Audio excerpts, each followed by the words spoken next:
Kembali bersama kami di Nusantara Malam. Pemirsa, Wakil Ketua MK Saldi Isra meminta ahli untuk mengelaborasi seandainya Indonesia menggunakan sistem pemilu campuran, yaitu mengawinkan sistem proporsional terbuka dengan sistem proporsional tertutup, sebab sistem itu memiliki kelebihan dan keunggulan masing-masing.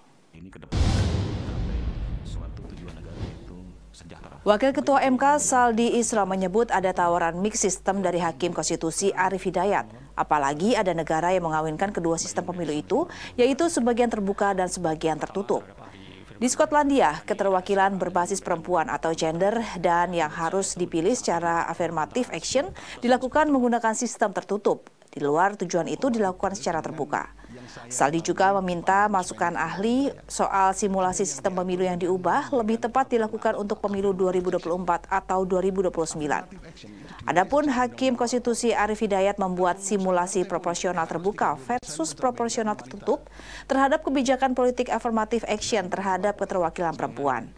Dengan proporsional tertutup, maka parpol bisa menentukan caleg dari perempuan menjadi nomor urut 1, 2, dan seterusnya sesuai dengan kebijakan 30% perempuan. Dengan sistem tertutup itu, maka syarat 30% perempuan di DPR bisa terwujud.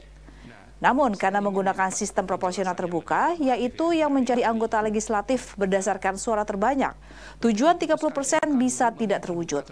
Sebab yang menjadi anggota legislatif berdasarkan suara terbanyak bukan berdasarkan keterpilihan perempuan. Ini ke depan untuk mencapai suatu tujuan negara yaitu sejahtera. Mungkin itu yang mulia. Terima kasih atas. Arief Hidayat juga memberikan contoh kasus sengketa caleg di mana ada antar caleg bertikai hingga MK. Padahal mereka satu parpol, satu ideologi, satu dapil, dan satu program. Tapi karena sistem pemilihan terbuka, mereka harus bertikai memperebutkan suara terbanyak konstituen.